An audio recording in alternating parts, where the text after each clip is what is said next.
All right, welcome. I know we have everyone flooding in now, so we're just going to give it just a quick second here to get everybody in the session. But just wanted to welcome you to Tepper Talks. It's our four-part series to give you a better insight into the Tepper MBA program. If you haven't gotten a chance to visit the first two sessions, we had some club leadership from our professional clubs to be able to kind of walk you through what they do and how they work within the program, and in particular, sometimes how they're working also with our Master's Career Center, which is why we're excited for this session tonight. We have a great set of talent here with us. We have our executive director of the MCC, as well as some alumni to kind of walk you through some of their stories. So without further ado, I am going to go ahead and turn it over to Steve Rackus. Okay, thank you, JR. Welcome, everybody. We're really excited to be here with you this evening, or at least it's evening where we are on the East Coast of the US. And as JR said, I'm going to give a brief overview of the Master's Career Center, and then we're going to get to the part of the session I'm sure you're all looking forward to, and that's meeting and hearing from some of our great alumni who are here with us today. So I'll give JR a moment to share the screen, pull up our slides. Okay, excellent. Thank you. While that's getting settled there, I'll just mention, as I said earlier, I'm the executive director of the Master's Career Center. Been with Tepper for about 18 years. And through that time, we've seen a lot of changes in the way career services are managed and delivered, even within the last 2 years with COVID. So, if you have any questions for any of us tonight, be thinking about them. If we don't answer them as we go through the presentation, you will have a chance to ask any questions that you have. But I'll be fully explaining how our office works and our team, and I'll kick that off right now. Want to go to the next slide? Okay, great. So this is an important time to be thinking about your career goals, obviously, right? And we find that incoming MBA students tend to fall into a few different buckets, and I'll briefly describe what we see. We see folks who want to make a partial switch. Perhaps they're, working in an industry they're interested in, but they want to switch function, or the opposite, but they want to basically stay on a similar track to where they were, but sort of pivot with the MBA. We also see people who want to make a complete career switch to a new function in a new industry. And if that's you, don't be worried about that. That's a very common transition, and earning an MBA is one of the best times in your career to make that sort of a complete transition. Many recruiters are frankly expecting it, and you'll hear from our alumni shortly about their journey and their path and where they fell on that spectrum. There could be also many who are still deciding, which is not unusual. If we took an honest poll of an incoming class, I think we might find somewhere around 80% of the class really aren't sure what they want to do. They know they don't want to do perhaps what they've been doing, but so it's okay if you haven't decided yet. I see a hand or two raised. I just want to remind you there'll be a chance to ask questions as we go through a little bit later today, and you can also start to enter any questions you might have into the chat, but we won't be kind of taking questions just yet. And then we have folks in the crowd, I understand, who are considering both our full-time, our part-time, and our online hybrid MBA. So those are all great options, and it's rare among business schools to have the flexibility to move between those programs as well. So we've had folks who start out in a full-time program, go part-time, the opposite, they start part-time, go full-time. So there's that flexibility there. You just work with your counselors and advisors as you go there. Next slide, please. So then kind of taking a deeper dive into career interests, right? I've listed here the most common paths that our MBA students pursue, whether it's consulting, financial services, or corporate finance, marketing, operations, technology, entrepreneurship. All, again, very common paths for Tepper MBAs. If you happen to be thinking of something else that isn't listed here, don't be concerned about that. You can ask a question about that later, or you can pop that question into the chat and we'll be sure to address it as we go. Next slide, please. So to sort of frame what the MCC is, the Master's Career Center, what we do, I thought I'd show you this graphic that represents our mission. And our goal is to be your bridge to a rewarding career post-MBA, whatever that means to you, right? There's a couple rankings there that I like to talk about. We're not tooting our own horn necessarily. The Financial Times and The Economist survey students and alumni every year for these rankings. And the Tepper MCC is always ranked within the top 10 MBA career centers in the world by our students and alumni. So we're, humbled and honored with that ranking every year. And it's something I like to share with prospective students. The 5 pillars that support that bridge are highlighted a little bit more on the next slide. So I'll ask JR to go ahead and move ahead. I'll just talk about them briefly. This is sort of our value proposition to you, right? The first one is the industry expertise that our team possesses.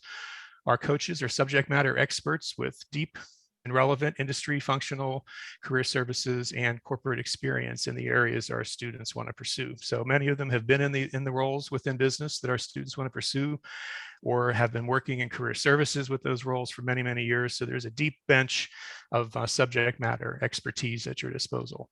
Then there's the career coaching that we provide. It's individualized attention because our size is small, right? So we get to know you as a person, and we help to support you in understanding how to achieve your career goals. So it's important to say, if you want to be a consultant or a banker or a product manager, whatever it is, there's a different path to each of those. And part of the importance of doing your work with your coach is understanding what it takes to get into those areas. The proven techniques that we teach and share with our students include effective job searching, interviewing, and networking techniques. We supplement that with one-on-one coaching and a series of workshops. The skill development, we partner proactively with recruiters, our alumni, and our club leaders to equip you with a set of lifetime career management skills. So we don't just want to help you find that internship or perhaps that full-time job during the second year. We really want to have you leave Tepper with a set of skills that you can fall back and rely on as you manage your career for the next 30, 40 years, whatever it may be. Lastly, the recruiter relationships that we maintain, strategic relationships with around 200 top companies, and we manage a robust on and largely due to COVID off-campus recruiting program every year to help our students connect with employers they want to target. Next slide. Thank you. So it boils down to what we consider to be three key differentiators for the MCC. So the curated advice is for you. And it's based on our expertise and knowledge, and you sharing with us what it is you want to do to help you create a plan to achieve that goal. As I mentioned earlier, it's a high-touch environment focused on your success, whatever that means to you. And the strong employer and alumni connections keeps recruiters coming back year after year to hire our students. Next slide. Thanks. Just to dive into these briefly. So the curated advice looks largely like this, right? Our counselors possess that functional expertise in these areas. The sort of four main buckets you'll hear referred to a lot with MBA career services is jobs clustering around consulting, finance, marketing, operations, right? So these are just examples of some of the areas and roles that our students go into frequently, and our team has strong expertise in, as well as the industries on the bottom. And again, this is not meant to be all encompassing. If you're looking at something that isn't represented here, that's great. And you'll have a chance to ask questions about that later, just to give you sort of a 30,000 foot view. Next slide, please. So the second key differentiator I mentioned was the high touch environment. We do truly want to get to know you and your career goals. We'll hear our panelists talk about their individual experiences working with our team during the time they were students. We had roughly 4,000 one-on-one student interactions last year between appointments, as well as walk-ins or drop-ins. And for the past year and a half, those have all been virtual, and the number has not changed. So it's a highly sought after service, and students certainly utilize it well. And we look forward to, at some point, maybe as soon as this winter semester, returning to more of a hybrid meeting schedule. But I think for the most part, our students have valued the virtual ease to connect with our team, and it's gone quite well.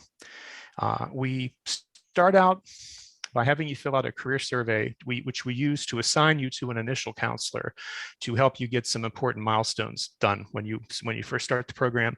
After those things are done, then you're free to meet with any counselor and explore plan B, C, whatever it might be. So there's no restriction on who or how often you can meet, which provides that continuous support throughout your experience. Third slide, please. Thank you. And so again, just to talk a little bit more about the employer side, our team is structured as such that, unlike some MBA career centers, we don't have one team doing coaching of students and another team doing employer relations and managing that aspect. Our folks, because they have that deep industry experience, do both. So I always use the example of our students tend to really like the fact that their coach is in regular contact, perhaps with many of the companies they want to work with or for. And the employers like it as well, because when they're working with us planning events or strategizing on how to target different demographics of students or different functional interests, we know the students well. They're not numbers to us. It's not a mysterious thing. We know students well and what they want, so it works out quite well. We also do things like provide support at the top MBA career fairs, whether they're on campus or the various diversity career fairs around the country. When those events were happening live and on site, we were there live and on site. As they've been virtual for the past year and a half, we've also provided virtual support during that time. And we partner quite a bit with our career clubs on things like treks and other events.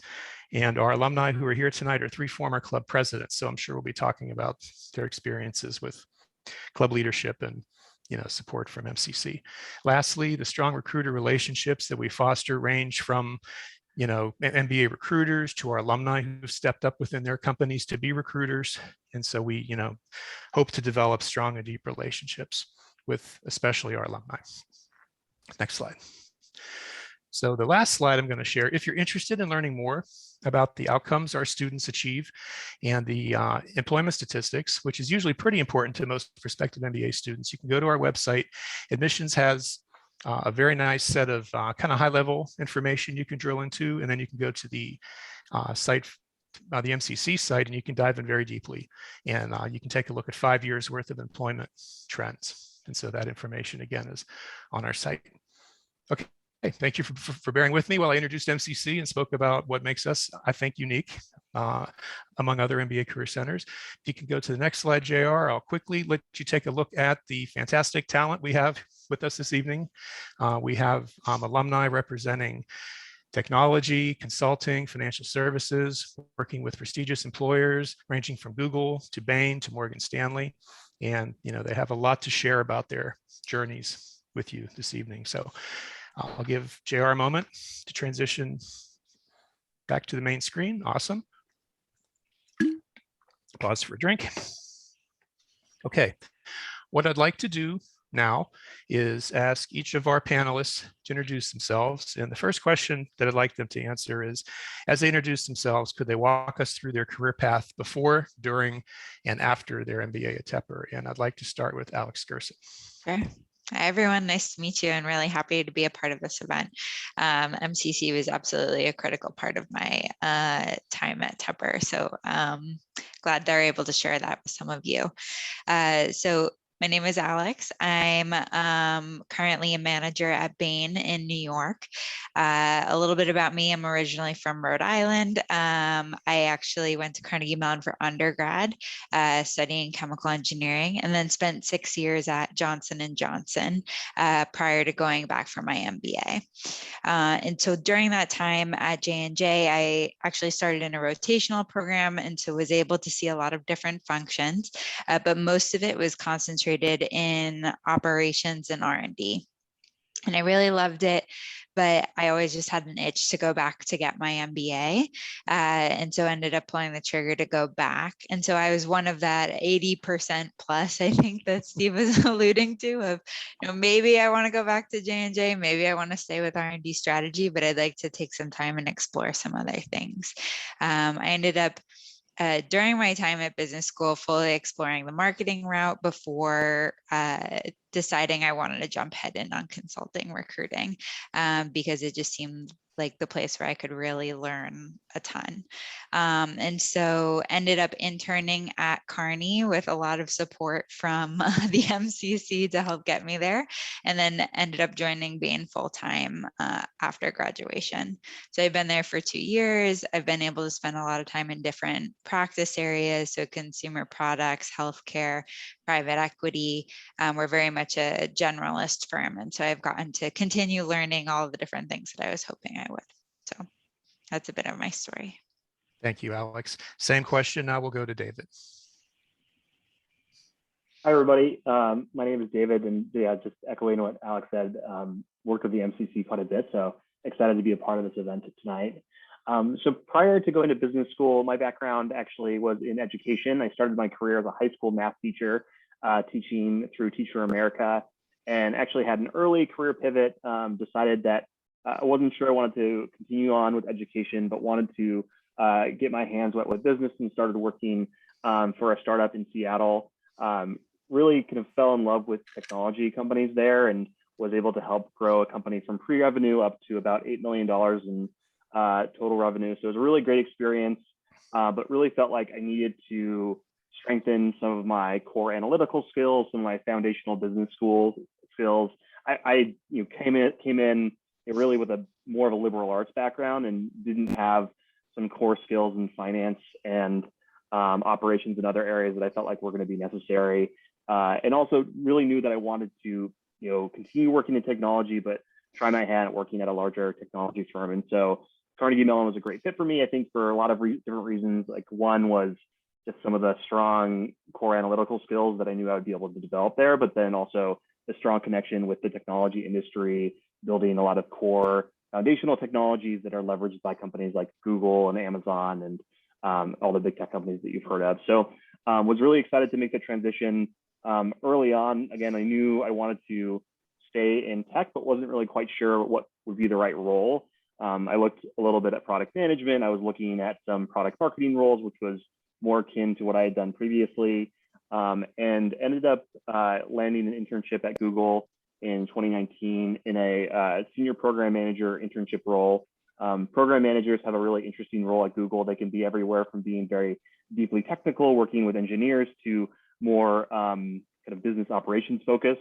And my role lands somewhere in the middle, where I work really closely with product managers and marketers and engineers on launching new scaled customer growth products. And so through that internship, got a full-time offer, returned back to Google, and I've been there for a little over a year and a half, working as a kind of a scaled growth program manager, working for Google Cloud. So really exciting role. I've really enjoyed being able to be in it, and really would credit a lot of my time at Tepper for helping me to actually secure that role and then also be successful later on. So happy to dive into some more details as we discuss more tonight.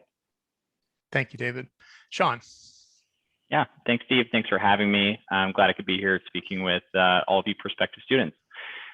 So I'm from California originally. Prior to coming to Carnegie Mellon, I worked at one firm, Silicon Valley Bank. They're kind of a regional bank focused on the tech and life science verticals of kind of early stage companies.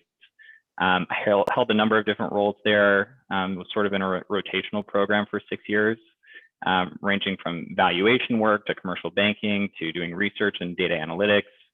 I came to Carnegie Mellon because I wanted to be closer to technology and wanted to go somewhere where tech was very much part of the DNA of the school.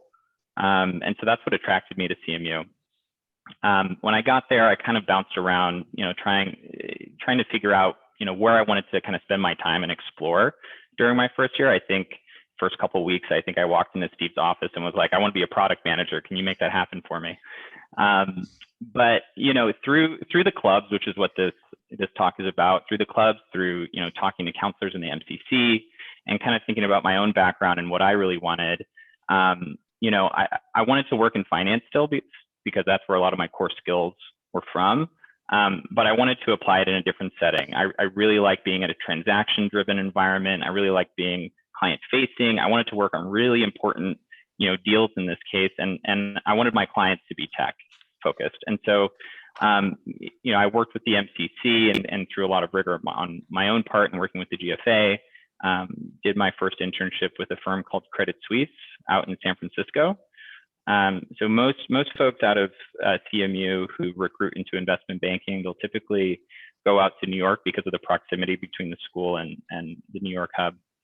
But I did a little bit of a different path and went out to the Bay Area because a lot of the firms out in the Bay Area, which is where I'm from, focus on the tech vertical and tech clients. So interned at Credit Suisse, went there full time after I graduated. And after about a year in, I moved over to Morgan Stanley in their global tech group out in Menlo Park. Thank you, Sean. The next question for each of you would be, can you share with us the resources that you use to support your own individual career development and recruiting at Tepper? And what advice would you offer incoming students who are just starting that journey? Alex, we'll go back to you. Sure. So in terms of resources, I think I definitely utilize MCC heavily, a lot of the overall programming that they offer and the one-on-one coaching, and also use a lot from the clubs, which is why I ended up deciding to be part of club leadership my second year to sort of pay it forward a bit. And I think those resources were incredibly valuable. As I alluded to, I was really just wanting to explore a lot of interests at the time, and kind of leave no stone unturned. And it was only through those conversations and through that exploring that I was able to, figure out where I wanted to focus my time. In particular, I think because of the small nature of the program, there's incredibly close relationships between the students, and the second years and the first years in particular. There's strong mentoring relationships that happen there. And a lot of my one-on-one conversations with second year students were really what helped me tease out what I wanted to do based on what their experiences were. So that was a really important part of the process for me. And then Steve, sorry, the second piece was advice. What advice would you share with current students or incoming students who are just starting the whole process? Yeah, so I think the biggest piece I would give is probably to take that time to explore. So even if you're coming in saying like, this is the laser focused path I want to go down, absolutely dedicate your time to that. But there's just so many different things going on at the school and so many different events that you can listen in on. Anything you have a small interest in, you might as well take advantage of that time and listen in and see what you hear, right? And that helps validate your original path even better. But it's just such a unique opportunity and such a tight community that is so supportive that you might as well take that time to just leave no stone unturned. Thanks, Alex. Let's go to David for his input on this question. Yeah, I could echo a lot of what Alex shared. I think that really resonated with me in my own experience. Two areas that I'd want to kind of touch on in addition to those would be one, so prior to actually even starting at Tepper, I had the opportunity to go to a pre-MBA trek through Reaching Out MBA, which is something I actually learned about through the MCC. RAMBA or Reaching Out MBA is a program for LGBTQ MBA students, and it helps you to do some early career exploration with technology, consulting, finance, or other kind of verticals that have been discussed.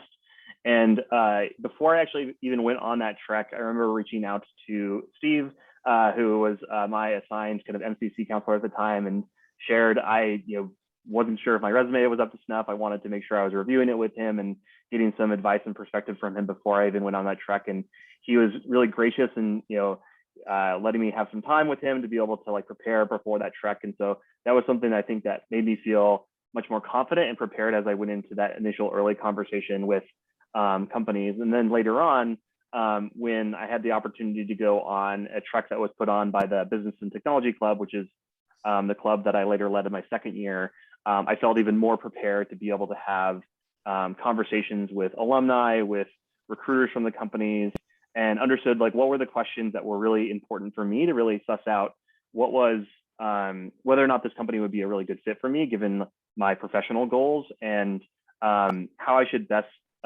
position myself and think about how do I kind of put my best foot forward when I'm actually thinking about recruiting.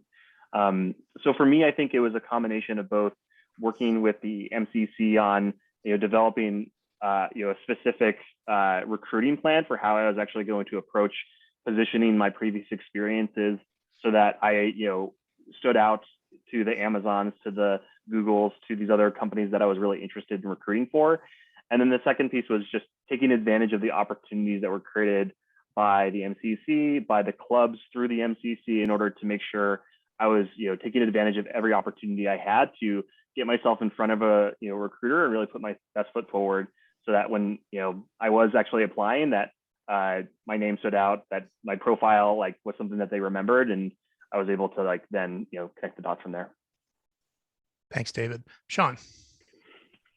Yeah, thanks. I don't know that I have a whole lot new to add to what's already been said. I think I'll echo that, I kind of leverage the MCC as, my counselor in the MCC as a sounding board for figuring out the right recruiting strategy. So it would be check-ins maybe monthly to figure out, are there parts of my story that aren't resonating that need to be tweaked a little bit, or what firms I should be approaching and how. And then, of course, taking advantage of the clubs. And I think the clubs really filled in that community aspect. I mean, you're in the program for 2 years. You're going to want to be connected with folks that are going to be pursuing, a similar career path as yourself. I'm certainly still connected with the folks that I met during first year, within the GFA specifically. Some of the communications workshops were incredibly helpful. And then I would also just echo Alex's point about exploring. I actually ended up going on the B&T track, which is a business and technology track, my first year. And you can really only do one track for the most part. And it's, it's supposed to be an opportunity for you to meet employers and kind of discover, new career paths. But I ended up recruiting full time for investment banking, which has its own track.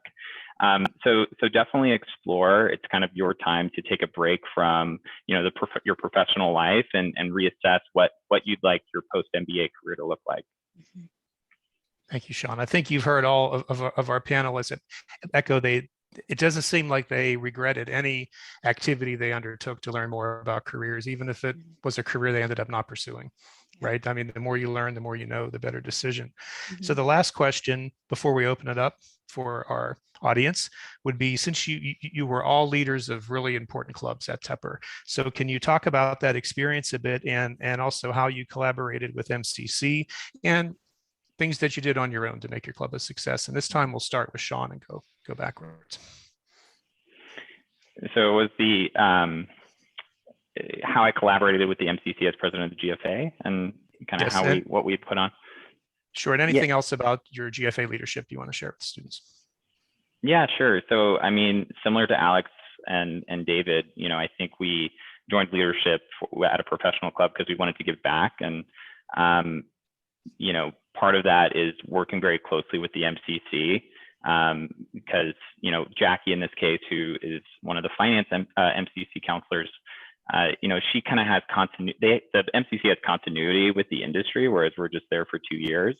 And so they're really helpful to leverage in terms of putting on programming or connecting with the alumni base. During my time there, I mean, we do a number of, interview workshops, kind of looking at your resume, one-on-one mentorship, which I think is hugely invaluable. And then, certain events like, meeting alumni out who come out to Pittsburgh, or going out to New York together to do coffee chats with alumni. So it's definitely an invaluable resource. And if you come to Tepper, you should definitely take advantage of it. Thank you, Sean. David? Yeah, I guess I would, looking back at my time as like a leader of B&T, I think it was one of the most impactful things I did when I was at the school. B&T is like one of the largest student clubs or professional clubs on campus, and so it's a tremendous responsibility and also tremendous opportunity to be able to really just communicate my love of the technology industry to others. And it really was a team effort, and something that I worked on with a number of people who were on my board in order to launch and be successful. There's a few different areas that we actually cover over, and I think being at such a large club, there are a lot of different like interests and needs that the club members have, and it could be everything from people who are just interested in understanding like what are the different types of roles and opportunities that could be available at technology companies, to people who are just interested in what does the business of technology mean and where is it going, and how do they upskill themselves if they're maybe going to be in an operations role or a finance role, but need to have some background in what's going to be next within technology. And then there's the more kind of tactical, like pragmatic pieces, which is how do I actually prepare myself to be successful if I'm interviewing in one of these roles? And that's one of the places where B&T partners the closest with the MCC, which is on helping to prepare people for interviews at technology companies. We have a interview series that we did when I was called president. That was a multi-part series to train people up on how to prepare for what are called case style interview questions, which are very common within technology companies. And whether you're going to be a product manager or some other role, they're really excellent ways to be able to prepare to be successful. And we really, I think, borrowed in part from the best learnings that we had from the consulting club here, and really understanding how to run effective training programs with people to really help them understand how to land these case style interviews really well and be successful. And a lot of people, they may come from a background like myself where they don't have a deep technology background, and so they're trying to figure out, how do I connect my past experiences to show this company that I would be successful in a technology industry. And then some people will come with a deep kind of engineering background, and it's more about how do they kind of bridge that gap from, I had this deep technical background and now I want to switch more into kind of a professional business operations type role. And so we did both in my time there. And I would say that was a part where the B&T Club can just be a really central focus towards helping people really be successful in their future business and technology careers. Mm-hmm. Thanks, David. Alex. Yeah, I'll echo David as well, that being the consulting club president was probably one of the more rewarding things that I did during my time at Tepper. So similarly, it's a very large club on campus. And I think personally, it was just a fantastic leadership experience for me. I think we had a board of 14 people and, lots of strong personalities. So it was great practice for leading teams in the future. And I'll give a specific shout out to the Accelerate Leadership Center, who I think is going to be part of one of these subsequent talks. I worked very closely with the coaches there to think about how best to lead that team in such an effective way. So it was just a great experience learning overall. And in terms of what the Tepper Consulting Club would offer, it's similar to some of the things David was mentioning, especially on that recruiting and career prep, helping people understand what are the different types of roles, large firms, generalist firms, more specialized, internal strategy roles, what does that look like as well? A lot of the actual interview prep, so consulting interviews are very well known for their case style interviews, which is similar, but a little bit of a different format than what David was describing in tech. So we spend a lot of time there. And also we do tons of events with the firms. Consulting tends to be a heavy networking recruiting process, as are many of the fields, but we have a lot of events where we partner with alumni to help make those connections between students and our alumni in those firms overall. And in terms of how we collaborated with the MCC, I think, to the points that some of the panelists were making, of they have that deep industry knowledge, they have those relationships, and so they can really help to steer the programming in a way that's going to be most effective for the students. I think the other piece that's helpful, because as Steve was mentioning, the MCC manages those relationships with those firms directly. We are very quickly able to get feedback from the alumni and also from the MCC coaches themselves on how are the students doing, how are they feeling, and what programming do we really feel like we need to lean in on more to help support the students with where they are today.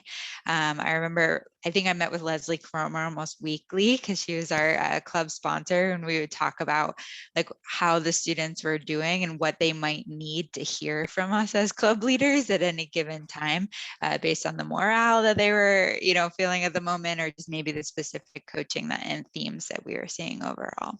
So it was a really invaluable partnership. Thank you, Alex.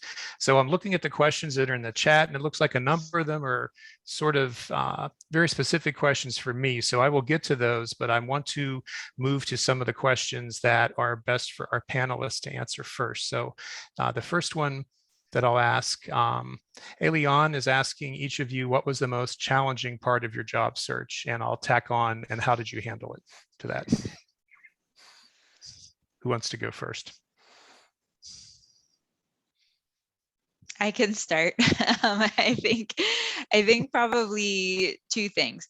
One, going through the MBA process, there is a lot of uncertainty versus what you had before, right? Like you probably are decently well established in your career, you've built a strong reputation wherever you are.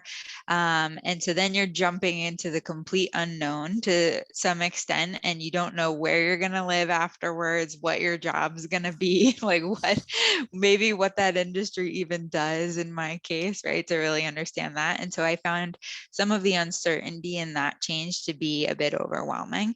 And I think conversations with students and coaching was the best way to handle some of that. I think the other piece, frankly, is just a bit of endurance. You come in, you leave your job the summer before your MBA, and you're immediately starting to think about, okay, what do I need to do to end up where I want to be? And it's a long process to get from there to, landing the job after graduation, or even through the internship recruiting process. A lot of the times, most of that internship recruiting happens, some of it happens in the fall of your first year, but a bunch of it happens in January or February as well. And so you're taking in a lot of information, you're doing a lot of events, a lot of networking. And so it can be tiring by the time you get there. And so again, I think the support of your classmates is really important. You're all kind of in the trenches together. We are a very non-competitive student body. And so everyone is there to support you, from the MCC to the students as well. And also just knowing yourself and when you need to step away and decide not to go to maybe 2 of those events because you just need that moment of breather. Fair enough. David or Sean, challenging, I guess the most challenging aspect of recruiting and how you handled it. Yeah, one thing I'll share is I knew I had the advantage of like knowing a broad industry that I wanted to be a part of, but I wasn't sure what was that part of that industry that I was most interested in. And so it ended up leading me down a path of exploration to really do a deep dive into a bunch of different areas, to really get to know about a lot of different companies. And I think one of the interesting parts of this is that you can start to talk to people about what they do in their role and what their company does and what makes them excited. And that can lead you to get very excited about and see yourself in that role. And for me, I recognized that there were a lot of things that I was actually very interested in, and I needed to be I need to figure out that amongst many things that I was excited and interested in, what were the things that were going to be the right things for me long term from a career perspective, or things that I could imagine myself getting up every day and being really excited about. And I think that took a lot of soul searching on my part, to really be honest with myself about what were the things that I was most kind of excited about doing. And so I spent a lot of time, I think, early on at Tepper, really going to as many events as I could, but also talking to as many people as I could about, what were the different opportunities and what would be best. And I think that was ultimately, I think, what was most challenging for me. Also, I think through the echoing what Alex said about it being a marathon and not a sprint. I think the recruiting process can feel very long, and there are a lot of details that are with it. And in order to put your best foot forward, you end up having to do a lot of very specific individualized work in order to make sure that you're preparing for each interview in the right way, or preparing for each application in the right way. And so that also, I think, was just a test of kind of endurance, especially late in Mini 2 going into kind of the early part of the year. So that was another challenge. Thanks, David. Sean? Yeah, so I think one of the bigger challenges for me when I started is one, once I had figured out the kind of career path that I wanted to go down, which was one towards investment banking, I had to decide pretty quickly that that's where I wanted to go. It's one of the first industries that hire out of business schools that makes their hiring decisions first. They usually make them in early December. So I had to come to that decision pretty quickly, for one. And then two, kind of honing in, my sort of story and how to interview effectively. So, I was at one firm for a little over 6 years. My interviewing skills at that point were a little bit stale. And when you come to Tepper, you're going to be learning sort of a brand new way of how you should interview. How do you present your career? How do you present your story in a persuasive way to an interviewer? And that whole process is a lot of work. It doesn't happen in a week. It happens over, a lot of different iterations and practice with folks, and some soul searching, as David mentioned. So I would say part of it is figuring out what I wanted to do relatively quickly. Part of it was, figuring out the right way to interview, and specifically for investment banking, part of that's very technical. And then third, I would say that, I guess one of the other challenging pieces, and this is maybe more specific to my career path versus David and Alex's, and that is, I would say investment banking at Tepper is a relatively more niche career path than, say, careers in technology or consulting. And so what that means is you have a smaller community, but it's kind of small but mighty. And so, you end up leveraging, the folks around you that are going through sort of the same things that you're going through. But, it's a relatively smaller alumni base. I think that the metaphor that the MCC uses is pretty apt, right? They're this bridge to the career that you ultimately want. And what do you do with a bridge? It's up to you to kind of cross it. So ultimately, your career path's on up to you. And there's a lot of work that you end up having to do. So for instance, for me, that meant, I really wanted to work in the Bay Area. Wanted to go back home, and that meant having to take flights and go out to San Francisco something like 4 or 5 times in my first semester to meet with potential employers. So it's a lot of work. It's grueling. You have to have the stamina, especially in your first semester. Yeah. One thing I'd like to add, triggered by what Sean mentioned. So I mentioned some of the uncertainty and how that can be difficult. And I think we've all been alluding to a lot of, programming and coaching. And I think one of the things that I found really helpful is, amongst all of this uncertainty, like getting from point A to point B feels very hard, and you're not sure what's in between.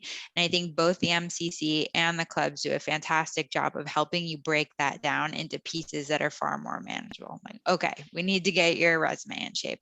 Okay, we need to figure out what your story is and how you introduce yourself in a compelling way, based on your background. We're going to help you with case interviews.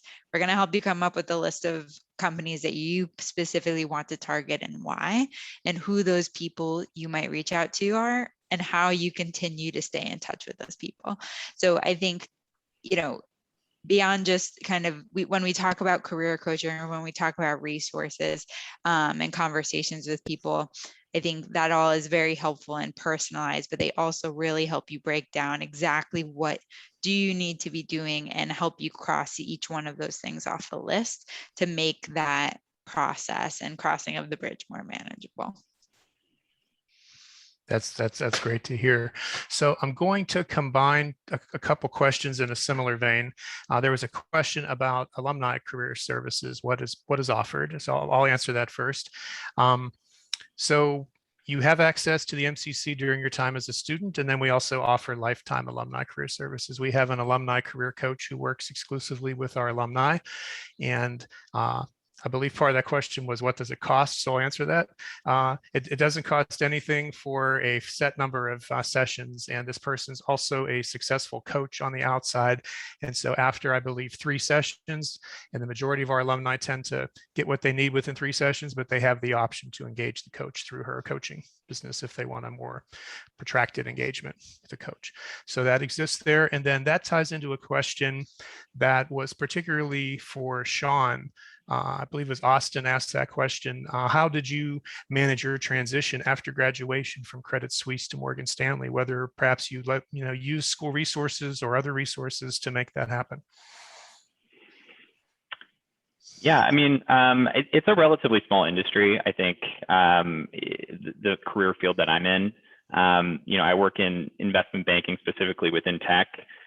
So you end up knowing a lot of you end up building a network, and through business school, I think you kind of learn how important it is to kind of cultivate a network over time. So, I would say that my career transition was very networking driven, based on, folks that I had worked with at my time at Credit Suisse and folks that have moved on and had worked with me. And, when the kind of opportunity arose, I was sort of prepared for it. I don't think I, in particular, leveraged the MCC for my transition necessarily, but they were definitely part of the process as I was making a decision, because you're gonna end up meeting with your counselor many times over your 2 years in business school, that they sort of become a mentor. And I would say Jackie Goslin, in my case, who is the GFA sponsor, she's become a mentor to me, and she's also a former Morgan Stanley alum. So when it came down to making the decision and kind of understanding what my options were, she was definitely instrumental in helping me make that choice. Great. Thank you, Sean. So this question is from Santiago for Alex. Santiago is looking forward to achieving a career path and a change similar to what you have done. And his question is, without the MCC, do you think it would have been difficult to find the internship or full-time job since you weren't previously in consulting? I think the short answer is yes. I think that there, like I've alluded to, like just a lot of coaching on what the steps were. And I don't know that I would have been able to navigate all of that on my own and be as well prepped as I needed to be. I mean, consulting in particular is a place where people tend to enter it post undergrad or post MBA. Yes, there are some direct industry hires as well, but a lot of the people that you will be interviewing alongside have the same level of rigorous prep and are coming out of grad school in the way that I was. So I think it would have been very difficult for me to navigate that process had I not, come back to school or received a lot of the coaching and the rigorous prep that I did with the MCC. So, I mean, people tap into resources at Tepper to the extent that they want to, right? And I think Sean was alluding to this a little bit with his point of, it's an individualized process and it's up to you to cross that bridge, right? And so are there people who use the resources less and end up in a good place? Yes, of course. For me personally, I feel like a lot of my success in getting to where I wanted to go was because of that time spent with the MCC and with the clubs.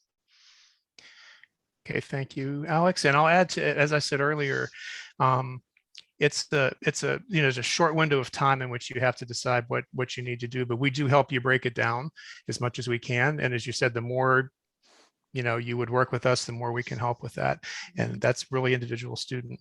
The other part I'll just repeat is, again, the MBA is really that pivotal time where you can make this complete change. And I think it would be very difficult for many people to do that without having that sort of catalyst of getting the MBA and making that investment of time and everything else that you've been hearing about tonight. Mm-hmm. Okay, so there's another question. I'm going to truncate it a bit and just, it's alluding to, what has Tepper done in the past, say 10 years to jump onto the technology bandwagon, helping students enter product management careers and, business strategy roles within technology companies. So I'll start to answer that. And then I want to kick it over to David for his thoughts, given he's a Googler. As I mentioned, I've been in this role for quite some time, and I've always worked with our technology-oriented students. When I worked with a lot of students, I carried that over 10 or 15 years ago. I know many of you aren't interested in what was 10 or 15 years ago, but it does answer the question. We had maybe 5 to 10% of a class would go into technology. There was 30-40% going into Wall Street and consulting and things like that. And then, the industry's changed. And as we came out of the last recession, a little more than 10 years ago now, technology exploded for MBAs, and Carnegie Mellon has been synonymous with technology and excellence for many years. And the way our program is taught and the skills that are taught has been a great fit for people moving into roles in things like product management or other roles within technology companies. So I guess my question from that for David would be, what's your opinion on how the Tepper MBA is perceived in the technology industry compared to, say, other top MBAs? Yeah, I can definitely provide some commentary there. I think within Google and within some of the other companies when I was going through recruitment. I think people definitely perceive Tepper as having a very like rigorous, very analytical approach to business. And I think that paired really well with the types of skills that companies like Google or Amazon or Microsoft were looking for from their product managers or business strategy folks. And so from that standpoint, I think it's been a really good fit. But I would say that when thinking about how has Tepper been successful, I think one thing you can kind of look towards is when you're kind of approaching these companies, there's a large Tepper alumni base that now is going to be present at a number of these different companies. For instance, at Amazon, the CFO of Amazon is Brian Osofsky, who is a Tepper alum, and he still will come and speak at events and meet with students. I actually had a chance to meet him during our trek when we went to Seattle to tour Amazon. And I think that shows both a strong level of executive buy-in to these MBA recruiting programs, but also just a strong connection to the program and a lot of advocacy on that side. So I think from that standpoint, I think there's really good buy-in within tech companies for the Tepper MBA. And then in terms of just success, I think one thing you can really look towards is Tepper's ability to shift people not only who have a classic kind of product management background, which tends to be more engineering focused or computer science focused, but somebody like myself or some of my other classmates who came from backgrounds that were more oriented towards marketing or sales or education or some other focus. And those people who are able to successfully pivot into these types of product management roles. And I think there's a number of cases that you'll be able to run into as you network with alumni who will be able to help you to understand also how do you actually translate those past skills into the types of skills that they'd be looking for prospective product managers and how you can be successful. Great, thank you, David. I'll also add that Tepper is pretty frequently ranked among the top MBA programs with the highest percentage of our class going into technology. We've had up to in recent years 40% of the class go into technology. That has cooled down a bit as consulting has picked up, but we had about 28% of the most recent class go into tech, and about 33% went into consulting last year. So two very popular paths, as has been mentioned earlier. So as you're looking at programs, these are great questions to ask. And I would also look consistently over time at the employment outcomes and see what percentage, because it's really invaluable to have alumni within these companies helping. And I think all of our panelists would agree with that. Question for everyone, sort of a future-oriented question. With the experience you've gained at both at Tepper and now in your careers post-Tepper, where do you see yourself with your career in the future? Who wants to go first?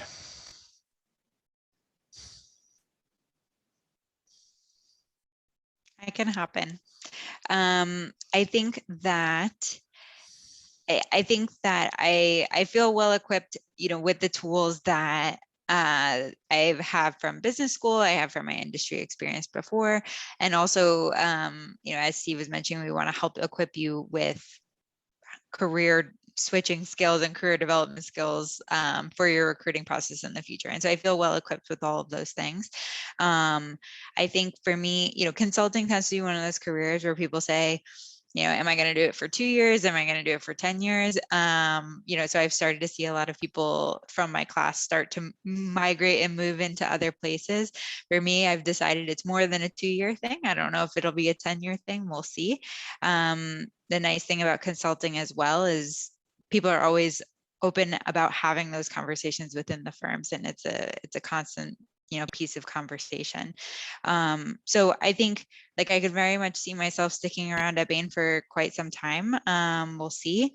But I also think that consumer products has always been a passion area of mine.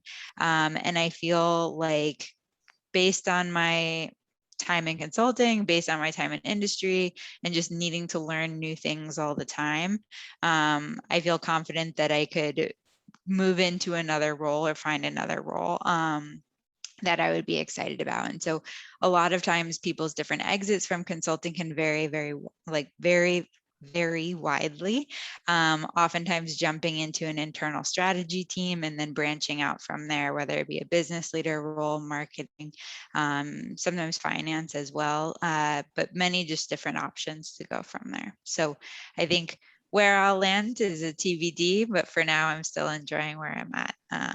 So I'll stick around for a while. Thanks. Gentlemen. Yeah, I'll go ahead and jump in. Yeah, similar to Alex, I would say investment banking tends to be one of those careers where, you know, you're typically there for maybe 2 or 3 years, and like any good maybe consultant or investment banker, you end up joining your client. You know, I just ended up transitioning to Morgan Stanley, and for now I'm having a really good time, you know, and still learning. And I think part of what I try to ask myself is, do I still have more skills to gain here? And you know, overwhelmingly, the answer is yes.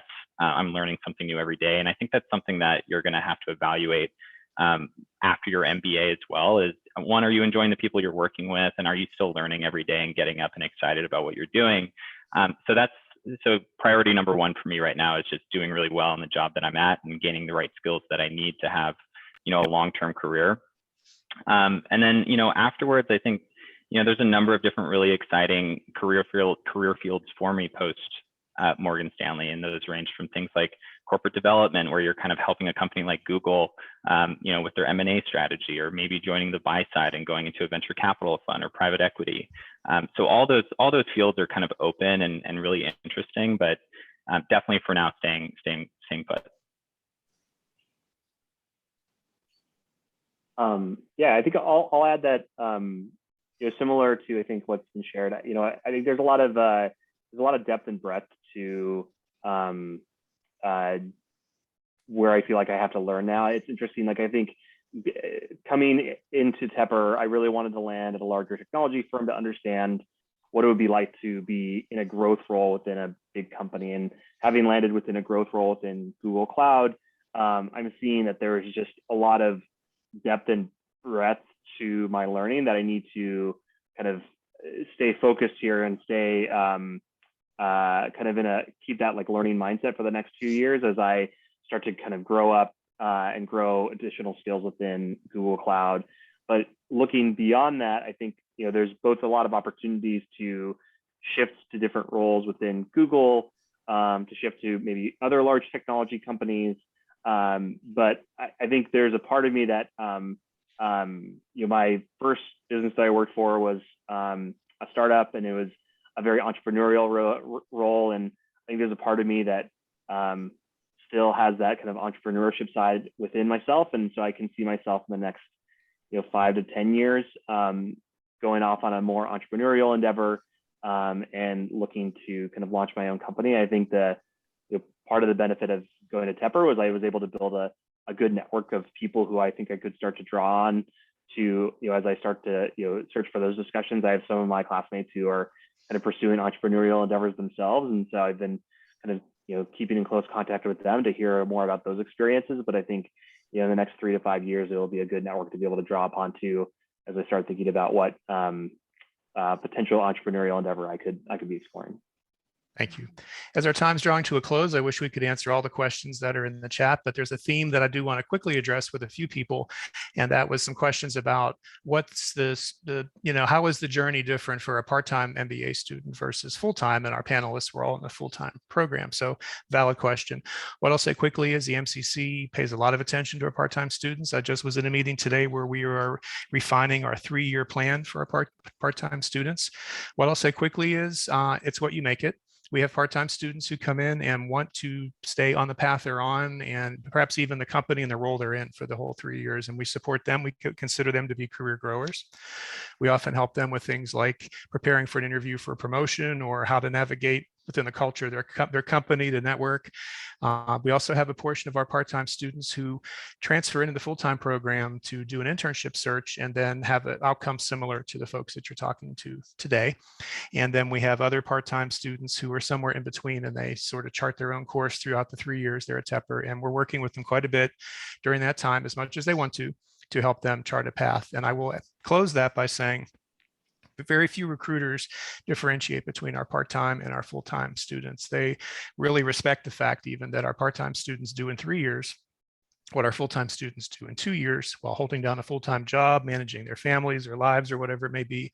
So very little difference. And, you can learn more about that as we go through some other orientation programs this summer. I wish we could answer all the questions. I tried to pick the ones I thought were most relevant. For this group, you can funnel other questions to me through the admissions team if you would like, if we didn't get to it, but we need to wrap up here. So I want to sincerely thank Sean and David and Alex for taking the time out at the end of a long work day to chat about their experiences with us at the MCC and at Tepper and as club leaders, and now that they've launched these amazing careers that they've launched. So thank you all.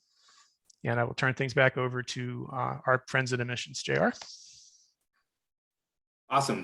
Thank you all for your time this evening. It was a great session. As Steve said, we can definitely follow up if your questions weren't asked, as well as we do have our next event on Thursday, the 21st with the Accelerate Leadership Center. I know some of the panelists here mentioned that, so definitely check that one out, as well as any of the other admission events going on. So everybody have a wonderful evening. Thank you again, and we'll talk to you all soon.